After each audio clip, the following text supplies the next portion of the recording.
பொழுதுமே என்ன இருக்கும், நமக்கு அது நமக்கு ஆண்டவருக்குன்னு செய்யும் பொழுது அதுக்கு நமக்கு திரும்பி ஆண்டவர் எப்படியாவது ஒரு விதத்திலே செய்கிறவராக இருக்கிறார். அப்ப அவரிடத்துல வரும்பொழுது நம்ம கரங்களை திறந்தவர்களாக, அதாவது மணி மேட்டர்ஸ்ல மாத்திரம் இல்லாம எல்லாத்துலயுமே ஓப்பன் ஹார்ட்டாக, ஓப்பன் மைண்டாக, ஓப்பன் ஹேண்ட்ஸாக எல்லாமே வந்துட்டு நம்ம காணப்படும் பொழுது ஆண்டவர் நமக்காக செய்கிறவராக இருக்கிறார். இப்போ முதலாவது நம்ம வந்துட்டு ஆராதனை, உண்மையுள்ள ஆராதனை சொல்லும் பொழுது அந்த ஆராதனைக்கு ஒரு விலை இருக்கிறது என்று நம்ம பார்க்கணும். அந்த விலையை நம்ம கொடுக்கிறவர்களாக காணப்பட வேண்டும். அதுல போய் கஞ்சத்தனத்தை செய்ய கூடாது.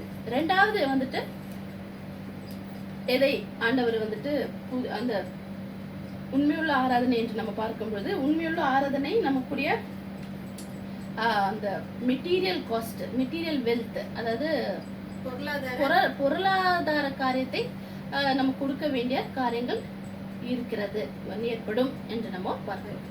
அதற்கு எடுத்துக்காட்டு எடுத்து வாசிப்போம். மார்க் 12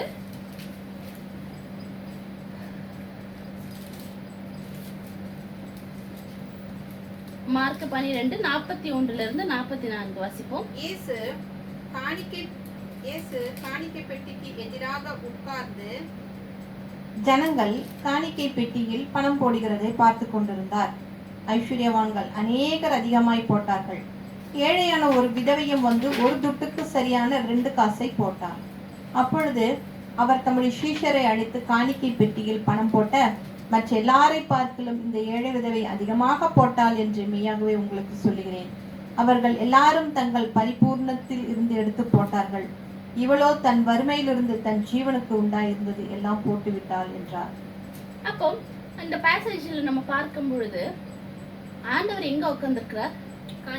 காணிக்கை பெட்டிக்கு எதிராப்புல அவர் உட்கார்ந்திருக்கிறார். இப்போ அவங்க உட்கார்ந்திருக்கிற இடம் என்னவாக இருக்கிறது? ஆலயம், ஏரோது கட்டின ஒரு ஆலயமாக இருக்கிறது.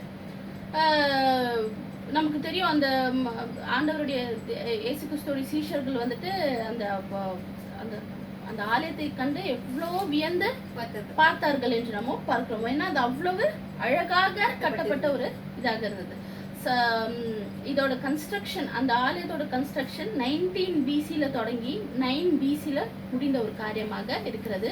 அதோடைய உயரம் சாலமோன் கட்டின ஆலயத்தை விட 2 மடங்கு உயரமாக இருந்தது. அதுவும் இல்லாம அதுல கோல்டு வச்சு நிறைய காரியங்கள் செய்யுது. அப்போ எப்போ அந்த சூரியன் உதிச்சாலுமே அந்த இடம் உண்மை பல பல பலன்னு அந்த இது தெரியுமா, அவ்வளவு பியூட்டிஃபுல்லான மைட்டியான ஒரு ஸ்ட்ரக்சராக அந்த ஆலயம் காணப்பட்டது. அப்ப அந்த ஆலயத்துல அந்த எங்கெங்கெல்லாம் போய் ஆண்டவர் உட்கார்ந்துருக்கலாம். ஆனா அவர் எங்க சூஸ் பண்ணாரு? அந்த காணிக்கை பெட்டியின் எதிராப்புல உட்கார்றதுக்கு அவர் சூஸ் பண்ணாரு என்று நம்ம பார்க்கிறோம். எதற்காக? மக்களுடைய இருதயத்துல அந்த உண்மையுள்ள ஆராதனை காணப்படுகிறதா என்ற ஒரு காரியத்தை கவனிப்பதற்காக அவர் அங்க உட்கார்ந்தார் என்று நம்ம பார்க்கிறோம். அதுல உட்காரும் பொழுது ஆண்டவர் அநேகரை பார்க்கிறார் என்று நம்ம பார்க்கிறோம். அதுல ஐஸ்வர்யவான்கள்லாம் அதிகமா அள்ளி போடுறதை பார்த்தோம். ஆனால் அது அவங்களுக்கு அவங்க கிட்ட இருந்ததுல இருந்து மீதியை கொடுக்கறாங்க. ஆனால் அந்த விடோ, அந்த ஸ்திரீ, அவர்கள் என்ன செய்கிறார்கள்? அவங்க கிட்ட இருக்கிறது மீதி அது ஒன்றுதான் இருந்தது. அதுதான் அவர் ஆலயத்துல அவர்கள் தந்தாரு. அந்த ஒரு இருதயத்தை தான். அப்போ அந்த போட்டவர்களையே உண்மையுள்ள ஆராதனை நிறைந்த இருதயம் எதுவாக இருந்தது? அவங்கள தான் இருந்தது.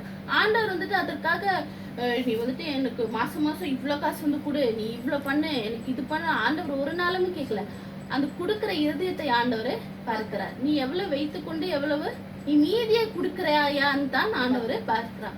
காயினும் ஏபேலும் நம்ம பார்க்கும் பொழுது, காயின் என்ன, ஆபேல் அவர்கள் சிறந்ததை கொடுத்தாரு என்று நம்ம பார்க்கிறோம். ஆனால் காயின் சிறந்ததை கொடுக்கல என்று நம்ம பார்க்கிறோம். அந்த ஒரு இருதயத்தை ஆண்டவர் பார்க்கிறார். அநேக இடத்துல நாமளே ஆராய்ந்து கொள்ள வேண்டிய காரியமாக இருக்கிறது. ஒரு ஆலயத்துக்கு போனா கூட நம்ம என்ன செய்கிறோம்? முதலாவது என்னத்தை தேடுறோம்? சில்லறை ஏதாவது பசுக்குள்ள கிடக்குதான்னு சொல்லிட்டு அதைத்தான் நோண்டி எடுத்து போடுறோம் என்று நம்ம பார்க்கிறோம். அந்த சில்லறை போடும் போதே நம்ம என்னது அப்படியே மெதுவா போடுறோம். ஏன்னா அடுத்தவங்களுக்கு கேட்டுரும். அப்போ அந்த சில்லறை போடும்போது மத்தவங்க ஏதாவது நினைச்சிருவாங்களோன்னு நம்ம பார்க்கறது தவிர, ஆண்டவர் என்ன நினைக்கிறாருன்றதுக்கு நம்ம என்ன செய்ய மாட்டோம்? கவனிக்க மாட்டேங்கிறோம் என்று நம்ம பார்க்கிறோம். அப்போ அந்த இடத்துல ஆண்டவர் அந்த ஸ்திரீயோட இருதயத்தை பார்க்கிறார் என்று நம்ம பார்க்கிறோம். இப்போ ஆண்டவர் எதை ஜட்ஜ்னா தமிழ்ல நம்மை நியாயம் தீர்க்கிறார். எதுல நியாயம் தீர்க்கிறார் என்றால் நம்ம எதை கொடுத்து எதை வைத்துக் கொள்கிறோம் என்ற ஒரு காரியத்தை வந்துட்டு கவனித்து நியாயம் தீர்க்கிற தேவனாக இருக்கிறார் என்று நம்ம பார்க்கிறோம். நிறைய பேர் எல்லாருக்கும் தெரியற மாதிரி போடுவாங்க. ஆமா. மத்தேயு 26 நம்ம பார்க்கும்பொழுது வாசிக்க வேண்டாம். அதுல வந்துட்டு மரியாள் வந்துட்டு எதை உடைத்து ஆண்டவருடைய பரிமள தைலத்தை வந்துட்டு அது வந்துட்டு 300 தினாரிக்கு வெளியேறப்பட்ட ஒரு காரியமாக இருக்கிறது. அது ஒரு நபருடைய ஒரு வருட ஊதியமாக இருக்கிறது என்று நம்ம பார்க்கிறோம். இப்ப மற்றவர்கள் என்ன நினைச்சிருப்பாங்க, ஐயோ தினத்தை இவ்வளோ வேஸ்ட் பண்ணிட்டாங்களே அப்படின்னு அவங்க நினைக்கிறாங்க. வெள்ளைக்கல் பரவி அது ஆனா ஆண்டவர் வந்துட்டு அது என்னவாக பார்த்தா அந்த ஒரு உண்மையுள்ள ஒரு ஆராதனைக்குரிய இருதயமாக அவர் வந்துட்டு அந்த மரியாளுடைய இருதயத்தை பார்த்தார். அவர்கள் வெளிப்படுத்தின அந்த அன்பை வந்துட்டு ஆண்டவர் பார்த்தார் என்று நம்ம பார்க்கிறோம். அப்போ ஆண்டவரை நம்ம தொழுது கொள்ளும் பொழுது நம்ம காஸ்ட்லியா தான் தொழுது கொள்ள வேண்டும். அதற்காக பணம் நிறைந்த அப்படின்னு இல்ல, காஸ்ட்லின்னு சொல்ற போது நம்ம இருதயத்தை வந்துட்டு கவனிக்கிற தேவனாக இருக்கிறார் என்று நம்ம பார்க்கிறோம். இல்லையா? அப்போ ரெண்டாவது வந்துட்டு என்ன பார்க்கிறோம், பொருளாதார நம்ம வந்துட்டு ஆண்டவரை எப்படியாவது கவனம் படுத்துகிறோம் என்ற ஒரு காரியமாக பார்க்கிறார். மூன்றாவது வந்துட்டு அவர் என்ன பார்க்கிறார் என்றால் உண்மையுள்ள ஒரு ஆராதனை எதை இது பண்ணோம்னா, அதாவது இது தமிழ் சொல்ல தெரியல, true worship will cost your whole life. உண்மையான ஆராதனை வாழ்க்கை எப்படி இருக்குது நம்மளுடைய வாழ்க்கை முழுவதுமாக தரக்கூடியதாக காணப்பட வேண்டும் என்று நம்ம பார்க்கிறோம். எடுத்து வாசிப்போம். ரோமர் 12:1-2.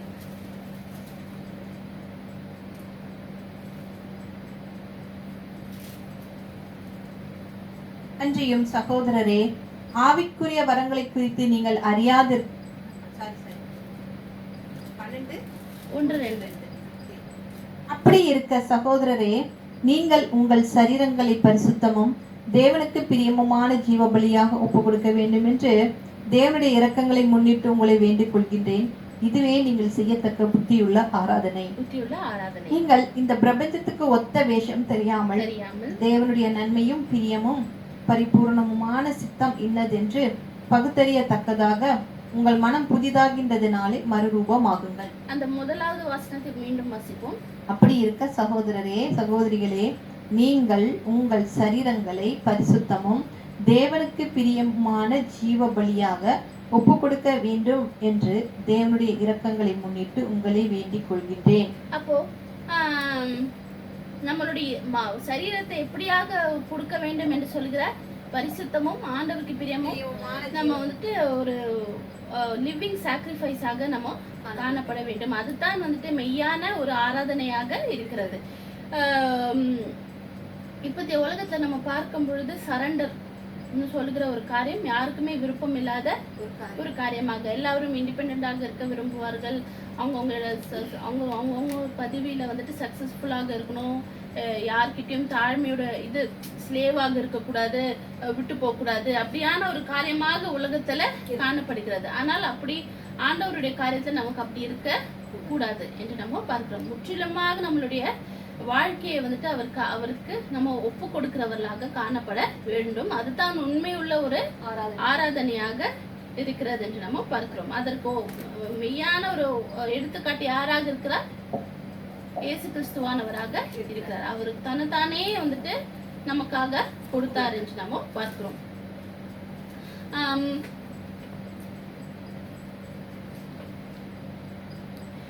ஆராதனை என்று நம்ம சொல்லும் பொழுது வர்ஷிப்னு நம்ம சொல்லும் பொழுது, ஆராதனை என்று சொல்லும் பொழுது நம்ம எப்படி பாடலை பாடுகிறோம், எத்தனை பாடல் பாடுகிறோம், எவ்வளவு நேரம் பாடலை பாடுகிறோம், கைத்தட்டி பாடுகிறோமா, அப்படி பாடுறோமா, அதெல்லாம் ஆராதனை. நம்மளுடைய இருதயம் எப்படியாக இருக்கிறது என்றுள்ளது தான் வந்துட்டு நம்ம இருதயத்தை எப்படியாக ஆண்டவருக்கு முன்பாக கொண்டு வருகிறோம் என்பது தான் ஆராதனையாக இருக்கிறது. இந்த காலத்துல நம்ம பார்க்கும்பொழுது ஆராதனை சொல்லும்போது டிஸ்கோ டான்ஸ் மாதிரி என்னென்னலாம் பண்ணுகிறார்கள் என்று நம்ம பார்க்கிறோம்.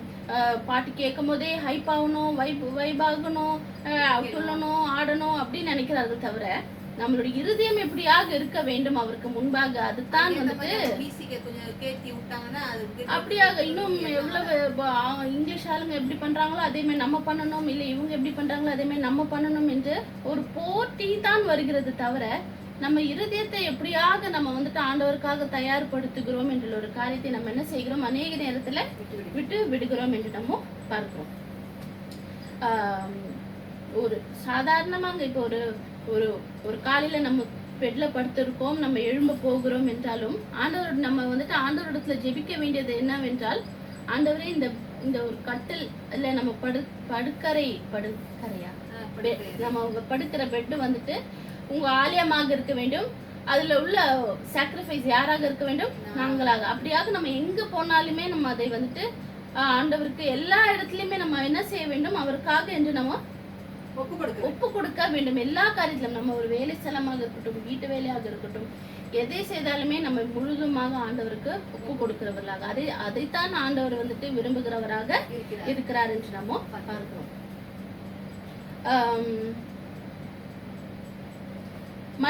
மலாக்கி 1:6-8 வாசிப்போம். மலாக்கி 1:6-8. குமாரன் தன் பிதாவையும் ஊழியக்காரன் தன் எஜமானையும் கனம் பண்ணுகிறார். மலாக்கியா மல்கியா ஓகே 1:6 குமாரன் தன் பிதாவையும் ஊழியக்காரன் தன் எஜமானையும் கனம் பண்ணுகிறார்களே, நான் பிதாவானால் என் கனம் எங்கே, நான் எஜமானானால் எனக்கு பயப்படும் பயம் எங்கே என்று சேனைகளின் கர்த்தர் தமது நாமத்தை அசட்டை பண்ணுகின்ற ஆசாரியர்களாகிய உங்களை கேட்கிறார். அதற்கு நீங்கள் உமது நாமத்தை எதினாலே அசட்டை பண்ணினோம் என்கிறீர்கள். என் பலிபீடத்தின் மேல் அசுத்தமான அப்பத்தை படைக்கின்றதினாலேயே. ஆனாலும் உம்மை எதினாலே அசுத்தப்படுத்தினோம் என்கிறீர்கள். கர்த்தருடைய பந்தி எண்ணமற்று போயிற்றென்று நீங்கள் சொல்கின்றதினாலேயே. நீங்கள் கண் ஊனமானதை பலியிட கொண்டு வந்தாலும் அது பொல்லாப்பல்ல, நீங்கள் கால் ஊனமானதையும் நசல் பிடித்ததை கொண்டு வந்தாலும் அது பொல்லாப்பல்ல என்கிறீர்களே. அதை நீ உன் அதிபதிக்கு செலுத்து, அவன் உன்மேல் பிரியமாய் இருப்பானோ, உன் முகத்தை பார்ப்பானோ என்று சேனைகளின் கர்த்தர் கேட்கிறார். அப்போ நம்ம பார்க்கும்போது இஸ்ரவேல் ஜனங்கள் வந்துட்டு எந்த காணிக்கையாக கொடுக்க ஆரம்பிச்சாங்க, ஊனமற்றது, கண்ணு தெரியாதது எல்லாம் நொண்டி அது இது அதெல்லாம் தத்த வந்துட்டு ஆண்டவருக்கு கொடுக்க வந்தார்கள் என்று நம்ம பார்க்கிறோம். அப்போ மீதியானதை கொடுக்கிறவர்களாக அவர்கள் காணப்பட்டார்கள். நான் சொன்ன மாதிரி ஆபேல் கீனை பார்க்கும் பொழுது மீதியாக கொடுக்கிறவர்களாகத்தான் நம்மளும் இன்னுமே காணப்படுகிறோம். இஸ்ரவேல் ஜனங்களை கூட நம்ம இப்ப சாக்ரிஃபைஸ் ஒன்றும் பண்றது இல்ல. இப்ப நமக்கு சாக்ரிஃபைஸ் பண்ணக்கூடியது எதுவாக இருக்கிறது, நம்மளுடைய நேரமாக இருக்கிறது. நேரம் தான் கொடுக்க முடியாமல் நம்ம காணப்படுகிறோம். அதுதான் மிகவும் முக்கியமாக கொடுக்கப்பட வேண்டிய ஒரு காரியமாக இருக்கிறது என்று நம்ம பார்க்கிறோம்.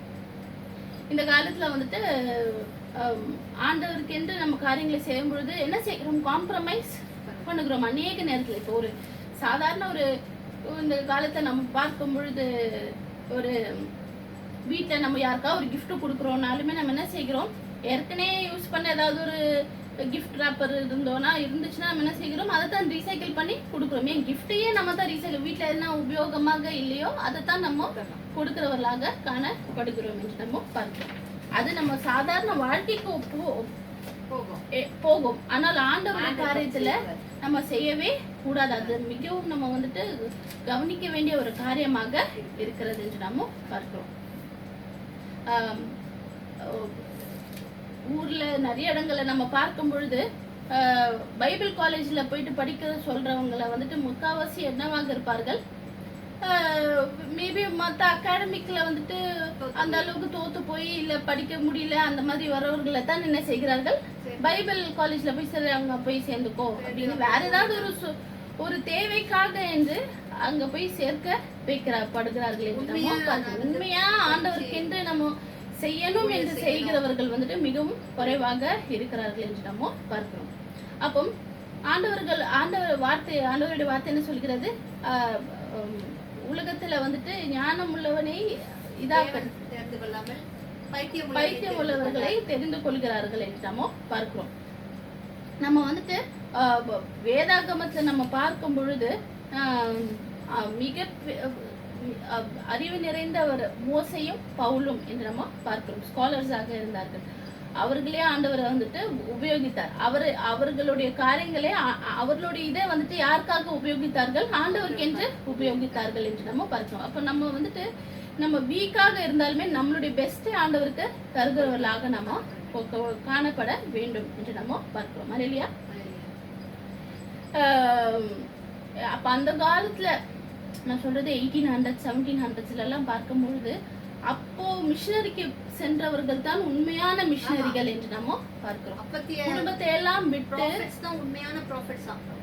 குடும்பத்தை எல்லாம் விட்டு அவர்களுக்கு போக மனது இல்லாமல் இருக்கும். ஆனாலும் அவர்களுடைய பாரம் எதுவாக இருக்குன்னா அழிந்து கொண்டிருக்கிற ஜனங்கள் இல்ல இந்த ஸ்லேவ்ஸ் அவர்கள் காணக்கூடிய பாரங்கள் அதிகமாக காணப்பட்டு அவர்கள் குடும்பத்தை வந்துட்டு மிகவும் வருத்தத்துடன் தான் விட்டு செல்கிறார்கள் என்று நம்ம பார்க்கிறோம். கொல்லப்பட்டார்கள் என்று நம்ம பார்க்கிறோம். இல்லை என்று நம்ம பார்க்கிறோம். அப்போ அந்த காலத்துல செய்யப்பட்ட அந்த மிஷனரி தான் மிகவும் உண்மையான ஒரு மிஷனரியாக இருக்குது. இப்பத்தி மிஷனரி ஒரு கம்ஃபர்ட் ஜோனுக்குள்ள இருந்து நம்ம என்ன செய்கிறோம், சேஃபாக எப்படி செயல்பட முடியுமோ அப்படித்தான் நம்ம பார்க்கிறோம். ஆனால் அந்த காலத்துல எவ்வளவு பிரச்சனைகள் இருந்தாலும் பரவாயில்ல, நான் ஆண்டவருக்காக நிற்பேன் என்று சென்றவர்கள் தான் இருக்கிறார்கள். அப்போ நம்ம வந்துட்டு அப்படியான ஒரு வாஞ்சை நிறைந்த ஒரு இருதயம் வந்துட்டு இந்த காலத்துல மிகவும் குறைவாக இருக்கிறது என்று நம்ம பார்க்கிறோம். ஒரு ரோமர் 1:12 அதுதான் வாசிப்போமா? 1:2 அதுதான் வாசிப்போம். ஓகே. அப்போ நம்மளுடைய அன்றாட வாழ்க்கை அது ஒரு ஆர்டினரி லைஃபாகவே தான் இருக்கிறது. ஆனால் ஒரு அன்றாட வாழ்க்கை நம்ம வந்துட்டு நம்ம தூங்குறதாக இருக்கட்டும், உண்ணுகிறதாக இருக்கட்டும், நம்ம செய்கிற வேலைகளாகட்டும், இல்லை வாழ்க்கையில் எங்கே எப்படியாக இருந்தாலும் எல்லாவற்றையும் நம்ம ஆண்டவருக்கு அதை வந்துட்டு ஒரு காணிக்கையாக நம்ம வந்துட்டு செலுத்த வேண்டும் என்று நம்ம பார்க்கிறோம். எல்லாவற்றிலும் நம்மளுடைய பெஸ்டே ஆண்டவருக்கு தருகிறவராக இருக்க வேண்டும். நம்ம சொல்ற மாதிரி அநேக ஊழியர்கள் சொல்றாங்களே, நீங்க பணத்தை கொண்டு வந்து இங்க கொட்டுங்க, அப்ப ஆண்டவர் உங்களுக்கு செய்கிற காரியத்தை நீங்க பாப்பீங்க அப்படின்னு சொல்றாங்க. ஆண்டவர் அதெல்லாம் அவர் உன் பேங்க் அக்கௌண்ட் எவ்வளவு காசு இருக்குது, நீ எனக்கு எவ்வளவு காசு கொடுக்குற, அதை பார்த்து தான் நான் உனக்கு செய்வேன்னு சொல்கிறவர் ஆண்டவரே இல்ல. அவர்கள் காண்பிக்கிற ஆண்டவர் தவறான ஆண்டவராக இருக்கிறார். ஆனா உண்மையான ஆண்டவர் என்ன எதை பார்க்கிறார்? இருதயத்தை பார்க்கிறார் என்று நம்ம பார்க்கிறோம். அப்ப அந்த இருதயத்தை நம்ம காத்து கொள்கிறவர்களாக காணப்பட வேண்டும். இல்லையா? அப்போ ஜீவ நீரூற்று என்று பார்க்கிறோம். அப்போ ஆராதனை என்பது என்னவாக இருக்கிறது? நம்ம ஆண்டவருக்கு என்று செய்கிற ஒரு காரியமாக நம்மளுடைய வாழ்க்கையில நம்மளுடைய திட்டமாக இருக்கட்டும், நம்மளுடைய ஃபியூச்சராக இருக்கட்டும், நம்மளுடைய எதுவாக இருந்தாலுமே ஆண்டவருக்கு என்று நம்ம வந்துட்டு அதை ஒப்பு கொடுத்து அவர்கிட்ட நம்ம சரண்டர் பண்ணி செயல்படுகிறது தான் உண்மையான ஒரு ஆராதனையாக இருக்கிறது என்று நம்ம பார்க்கிறோம். அப்போ இந்த நாளில் நம்ம வந்துட்டு என்ன நாமளே கேட்டுக்கொள்ள வேண்டிய கேள்விகள் என்னவாக இருக்கிறது என்றால், நம்ம அவர் கொடுக்கறதுல ஒரு நேரமாக இருக்கிறதுன்னு வச்சுக்கோங்க. ஒரு நல்ல அவருக்கு அந்த நேரத்திலும் நல்ல ஒரு நேரத்தை கொடுக்குறோமா? நம்மளுடைய பெஸ்டான எனர்ஜி ஆண்டவருக்கு நம்ம கொடுக்குறோமா? நம்மளுடைய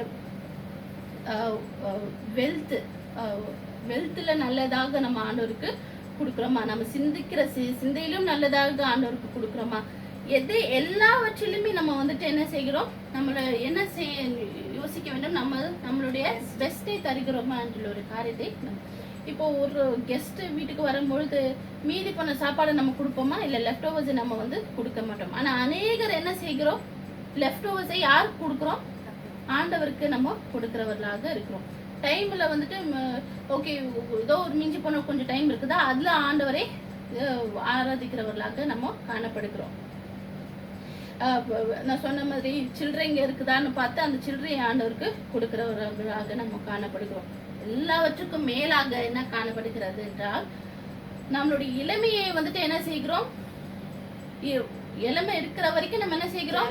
ஜாலியா இருந்துட்டு இந்த உலகத்துக்கு தேவையான எல்லாம் குடிக்கிறோம், ஆடுறோம், பாடுறோம், எல்லாம் செஞ்சு முடிச்சுட்டு கடைசி காலம் வரும்போது தான் ஆண்டவர்னு அநேகர் போறாங்க.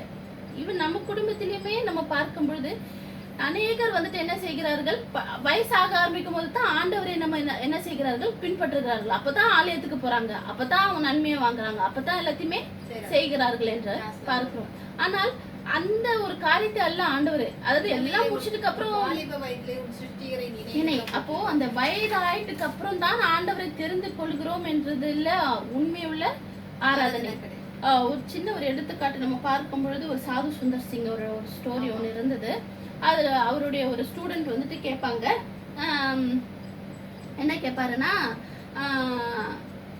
உங்களை மாதிரியே நான் வந்துட்டு வயசாகும் பொழுது நான் உங்களை மாதிரியே ஒரு நல்ல ஒரு மாங்காக, ஒரு நல்ல இவாஞ்சலிஸ்டாக நான் ஆகணும்னு எனக்கு ஆசை இருக்குது அப்படின்னு சொல்லும் பொழுது, சாது என்ன சொல்வார் என்றால், ஒரு தூரத்தில் ஒரு மரம், ஒரு மேங்கோ ட்ரீ இருக்கும், மாங்காய் ட்ரீ. அப்போ அவர் சொல்வார், அந்த மாங்காய் மரம் உங்களுக்கு தெரியுதுல்ல, அந்த மாங்காய் மரத்துலேருந்து நான் மாங்காவை எடுத்துட்டு நானே போய் பறித்து எடுத்துட்டு வந்து மாங்காவை உரித்து, மாங்காய் இருக்கிற அந்த தோலை உரித்து அதோட ஃப்ளஷ் எல்லாத்தையும் உரித்து வெறும் கொட்டையை மட்டும் உங்ககிட்ட கொடுத்தா நீங்கள் ஏற்றுப்பீங்களான்னு கேட்கும்போது அந்த பையன் என்ன சொல்வார், ஏற்றுக்க மாட்டேன்னு சொல்வார். அப்போது நம்ம என்ன செய்கிறோம், ஆண்டவருக்காக நம்ம பிரைமான நேரத்தை எல்லாவற்றையும் உலகத்துக்கு தந்துட்டு அந்த கடைசியா இருக்கிற அந்த கொட்டையை எடுத்துட்டு வந்துட்டு ஆண்டவர் எடுத்துக்கோங்கன்னா அவர் என்ன செய்வாரு? ஆண்டவர் இரக்கமுள்ளவர்னு சொல்லி சொல்லி நம்ம என்ன செய்கிறோம், அதிகமாக அவரை வந்துட்டு யூஸ் பண்ணி கொள்கிறவர்களாக காணப்படுகிறோம் என்று நம்ம பார்க்கிறோம். அப்போ அப்படியாக இராமல் நம்மளுடைய வாலிப வயதாக இருக்கட்டும், எந்த வயதாக இருக்கட்டும், அந்த வயதுக்குரிய எல்லாவற்றையும் நம்ம ஆண்டவருக்கு தருகிறவர்களாக இருக்கிறோம். ஓகே, அது கடைசி காலமானாலுமே ஆண்டவருக்காக உண்மையாக நம்ம அந்த மனம் திரும்பி ஆண்டவருக்காக வாழ்வது தான் ஆண்டவர் காண்கிற தேவனாக இருக்கிறார்.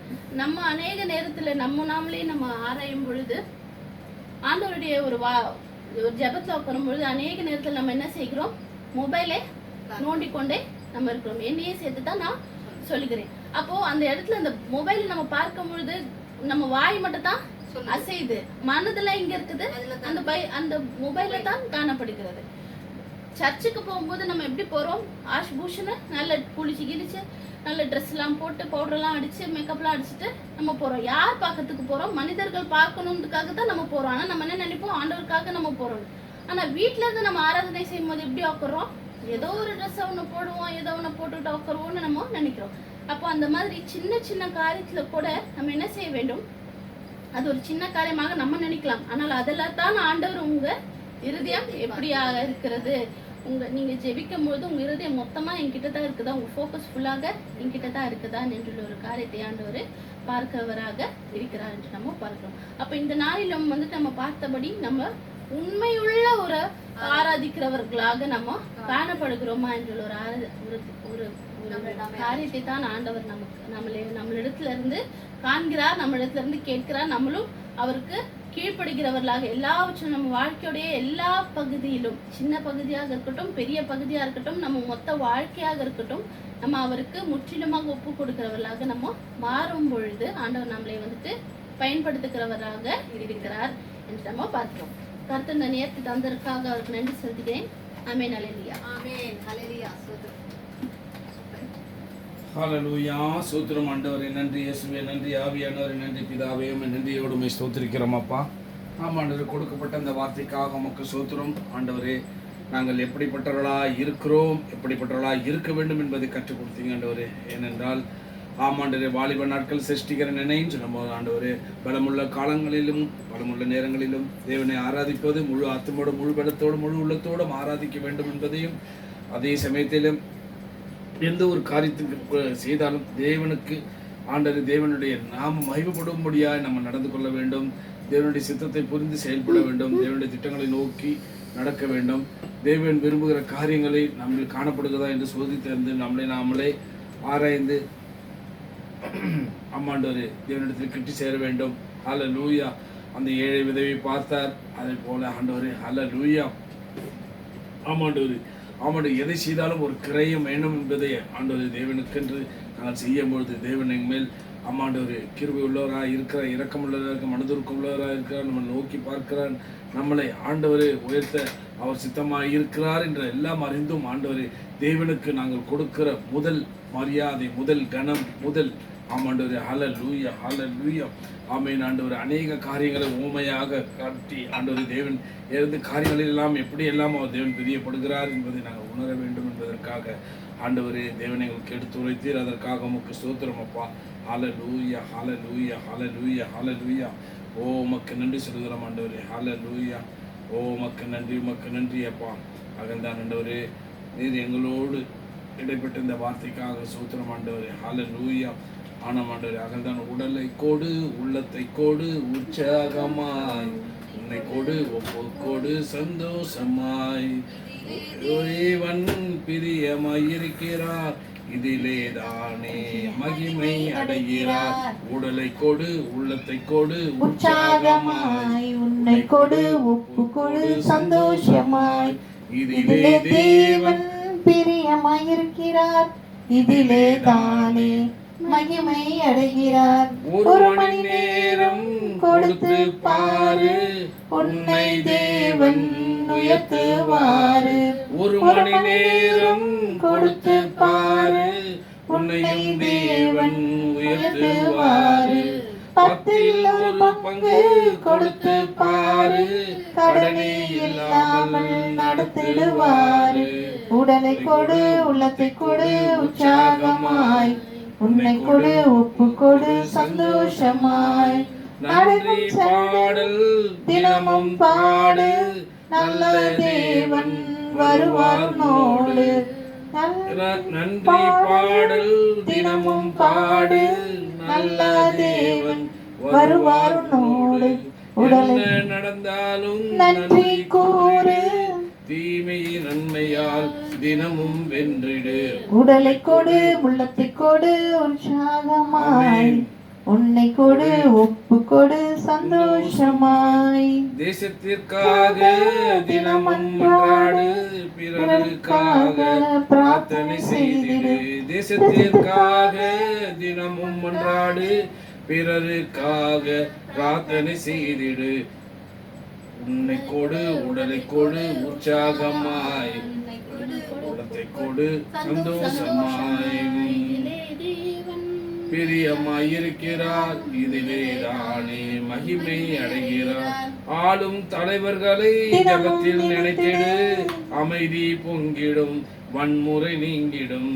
ஆளும் தலைவர்களை ஜபத்தில் நினைத்திடு, அமைதி பொங்கிடும், வன்முறை நீங்கிடும். உடலை கொடு, உள்ளத்தை கொடு, உற்சாகமாய் உன்னை கொடு, கொடு சந்தோஷமாய். தேவன் பிரியமாயிருக்கிறார், இதிலே தானே மகிமை அடைகிறார். விசுவாசத்தானே உலகத்தை ஜெயிக்கும், விசுவாசி என்றும் பதறான் பதறான். விசுவாசம் தானே உலகத்தை ஜெயிக்கும், விசுவாசி என்றும் பதறான் பதறான். உடலை கொடு, உள்ளத்தை கொடு, உற்சாகமாய் உன்னை கொடு, ஒப்பு கொடு சந்தோஷமாய். அறிக்கை செய்திடுவோம், எரிக்கை பொடித்திடுவோம், செங்கடல் விளங்கிடும், யோர்தான் பிரிந்திடும். அறிக்கை செய்திடுவோம், எரிக்கோ பிடித்திடுவோம், செங்கடலும் விலகிடும், யோர்தான் பிறந்திடும். உடலை கொடு, உள்ளத்தை கொடு, உற்சாகமாய் உன்னை கொடு, ஒப்பு கொடு சந்தோஷமாய். இதிலே தேவன் பிரியமாயிருக்கிறார், இதிலே தானே மகிமை அடைகிறார். நாடெங்கும் சென்றிடுவோம், நற்செய்தி சொல்லிடுவோம், வீடுகள் தோறும் விடுதலை கூறிடுவோம். நாடெங்கும் சென்றிடுவோம், நற்செய்தி சொல்லிடுவோம், விடுதலை தோறும் விடுதலை கூறிடுவோம். உன்னை கொடு, உடலை கொடு, உற்சாகமாய் கொடு, ஒப்பு கொடு சந்தோஷமாய். சபைகளை நிரப்பிடு, சாட்சிகள் எழுப்பிடு, இரட்சகர் வருகைக்கு ஆயத்தம் ஆயிடு. சபைகளை நிரப்பிடு, சாட்சிகள் எழுப்பிடு, இரட்சகர் வருகைக்கு ஆயத்தமாய் ஆகிவிடு. உன்னை கொடு, ஆமென். உன்னை கொடு, ஒப்பு கொடு சந்தோஷமாய். ஆமென். ஹல்லேலூயா ஹல்லேலூயா. அகல்தான் தேவன் விரும்புகிற காரியத்தை குறித்து நாம் பார்த்தோம். ஹல்லேலூயா. தேவன் விரும்புகிற காரியம் ஆண்டவரை முழு ஆத்மாவோடு, முழு பலத்தோடும், முழு உள்ளத்தோடும் தேவனை ஆராதிக்க வேண்டும். ஹல்லேலூயா ஹல்லேலூயா. ஆமாண்டவரே ஏனோ தானோ என்று அல்ல. ஆண்டவரே, தேவனிடத்தில் வரும்பொழுதெல்லாம், தேவனுடைய சமூகத்தில் வரும்போதெல்லாம் நாங்கள் உற்சாகமாக இருக்க வேண்டும். நல்ல ஆமாண்டவர் உடைகளை உடைத்து ஆமாண்டவர் தலையை சீவி பின்பற்றி ஆமாண்டவர் உற்சாகத்துடன் ஆண்டவர் முழு மனதோடு முழு பலத்தோடு முழு உள்ளத்தோடு அப்படி வந்து இருக்கிறோம். ஆமாண்டவர் தேவனிடத்தில் தேவனுடைய சமூகத்தில் வருகிறோம் என்றால் நம்ம எப்படி நம்மளை ஆயத்தப்படுத்திக் கொள்ள வேண்டும் என்பதை எல்லாம் கற்றுக் கொடுத்தீர் ஆண்டவரே. அல்லேலூயா. ஆமாண்டவரே, அப்பா உமக்கு ஸ்தோத்திரம். ஆமாண்டவரே அப்பா, எல்லா காரியத்திலும் அவருக்கு தேவனுக்கு முதன்மை கொடுக்கிறவர்களாய் நாங்கள் இருக்க வேண்டும். ஆமாண்டவரே, அப்பொழுது தேவன் நம்ம பிரியமாக இருக்கிறார் என்பதை நாங்கள் பார்க்கிறோம். அல்லேலூயா. அங்கதான் மனிதன் முகத்தை பார்க்கிற தேவனோ உள்ளத்தை பார்க்கிறார் என்று நாங்கள் அறிந்து கொண்டோம். அல்லேலூயா. ஸ்தோத்திரம் ஆண்டவரே. நன்றி இயேசுவே, நன்றி ஆவியானவரே, நன்றி பிதாவே, நீர் கொடுத்த இந்த வார்த்தைக்காக உமக்கு நன்றி சொல்கிறோம் அப்பா. அல்லேலூயா, அல்லேலூயா, அல்லேலூயா, அல்லேலூயா, அல்லேலூயா, அல்லேலூயா. ஆமென் ஆண்டவரே. அப்பா உமக்கு நன்றி சொல்கிறோம், உமக்கு நன்றி சொல்கிறோம் ஆண்டவரே. ஓ அல்லேலூயா, அல்லேலூயா, அல்லேலூயா. ஓ உமக்கு நன்றி சொல்கிறோம் ஆண்டவரே. ஹல்லேலூயா, ஹல்லேலூயா, ஹல்லேலூயா. ஸ்தோத்திரம் ஆண்டவரே. உம்மை நன்றியோடு உம்மை ஸ்தோத்திரிக்கிறோம் அப்பா. அப்பா உமக்கு நன்றி, நன்றி, நன்றி, நன்றி, நன்றி. ஹல்லேலூயா, ஹல்லேலூயா. ஸ்தோத்திரம்.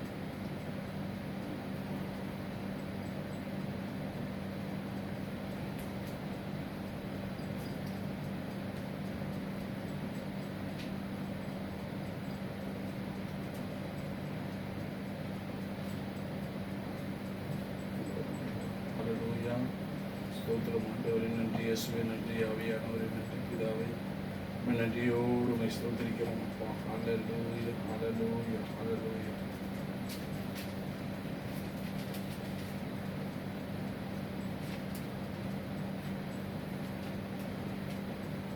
அல்லேலூயா, அல்லேலூயா. ஓ உமக்கு நன்றி சொல்கிறோம் அப்பா, உமக்கு நன்றி சொல்கிறோம்.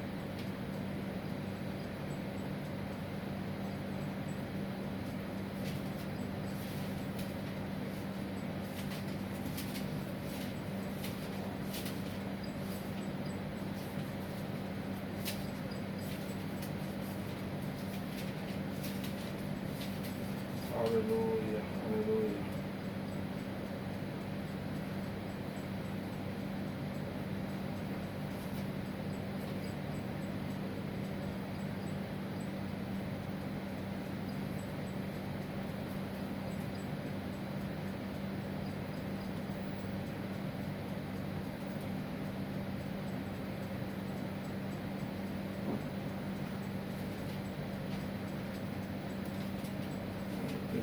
ஹல்லேலூயா. ஸ்தோத்திரம் ஆண்டவரே. நன்றி இயேசுவே, நன்றி ஆவியானவரே, நன்றி பிதாவே. இதோ மனுஷரின் மத்தியில் தேவாதி தேவன் வாசம் செய்கிறாரே. இதோ மனுஷரின் மத்தியில் தேவாதி தேவன் வாசம் செய்கிறாரே. தேவன் தாபரிக்கும் ஸ்தலமே தம் ஜனத்தாரின் மத்தியிலாம். தேவன் தாம் அவர்கள் தேவனாயிருந்து கண்ணீர் யாவையும் துடைக்கின்றாரே. இதோ மனுஷரின் மத்தியில்